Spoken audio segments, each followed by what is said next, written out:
আসসালামু আলাইকুম প্রিয় চাকরি প্রত্যাশী ভাই ও বোনেরা, আশা করছি সকলে ভালো আছেন।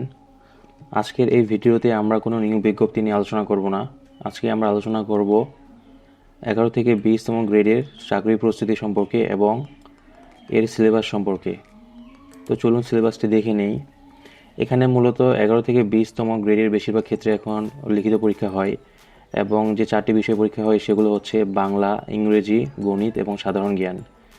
এখানে বাংলার মোস্ট ইম্পর্টেন্ট যে জিনিসগুলো রয়েছে ব্যাকরণে সেগুলো হচ্ছে বানান শুদ্ধকরণ, সমার্থক শব্দ, বিপরীত শব্দ, এক কথায় প্রকাশ, বাগধারা, সন্ধি, অনুবাদ, কারক, সমাস, পদ, পারিভাষিক শব্দ, লিঙ্গাত্তর, যদি ছেদ চিহ্ন এবং অবশ্যই যে কোনো লিখিত পরীক্ষার ক্ষেত্রে ভাব সম্প্রসারণ, পত্র, দরখাস্ত, সংক্ষিপ্ত রচনা বা অনুচ্ছেদ লিখতে বলে।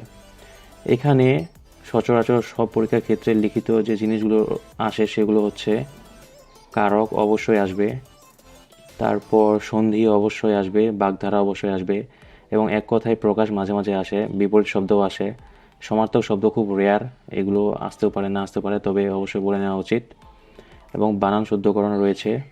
এখানে অনুবাদ মাঝে মাঝে আসে এবং সমাস এটাও হচ্ছে বেশিরভাগ পরীক্ষায় আসে। এখানে সাহিত্যের ক্ষেত্রে উপন্যাসের নাম ও লেখক আসে, কবিতা কবির নাম, গানের গীতিকার ও সুরকার, ছায়াছবির নাম ও পরিচালক। বাংলা সাহিত্যের গুরুত্বপূর্ণ লেখকের জন্ম ও মৃত্যু তারিখ, প্রথম সাহিত্যের কর্মের নাম, পুরস্কারপ্রাপ্ত ও গুরুত্বপূর্ণ সাহিত্যের নাম, ছদ্মনাম ও উপাধি, বিভিন্ন ক্ষেত্রে সাহিত্যের জনক, বাংলা সাহিত্যের প্রথম নাটক, উপন্যাস, কবিতা, মহাকাব্য ইত্যাদি বাংলা বিষয়ে এসে থাকে।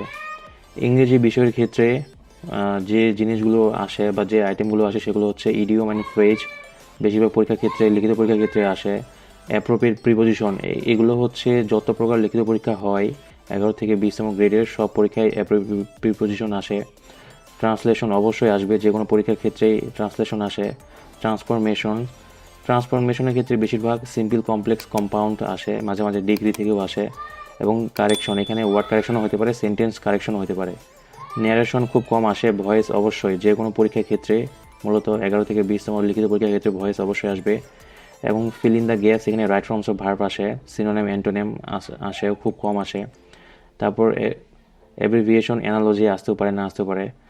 প্যারাগ্রাফ যে কোনো পরীক্ষার ক্ষেত্রে অবশ্যই আসতে পারে, প্যারাগ্রাফ ছোট একটা লিখতে লিখতে বলতে পারে। এবং গণিতের ক্ষেত্রে এখানে বেশিরভাগ লিখিত পরীক্ষার ক্ষেত্রে পাটিগণিত থেকে প্রশ্ন বেশি আসে।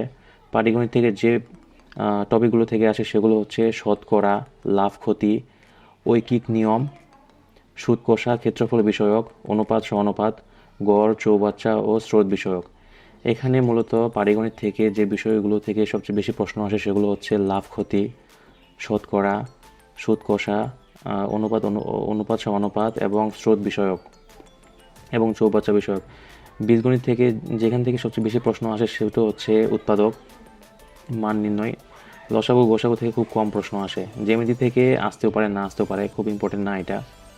সাধারণ জ্ঞান, সাধারণ জ্ঞানের ক্ষেত্রে এখানে নির্দিষ্ট করে বলা যাবে না, কারণ সাধারণ জ্ঞান বিষয়টা হচ্ছে হিউজ, অনেক বড় এটা। তবে বাংলাদেশের যে কিছু গুরুত্বপূর্ণ বিষয় রয়েছে, যেমন মুক্তিযুদ্ধ, সংবিধান, এগুলো থেকে প্রশ্ন বেশিরভাগ সময় আসতে পারে। এবং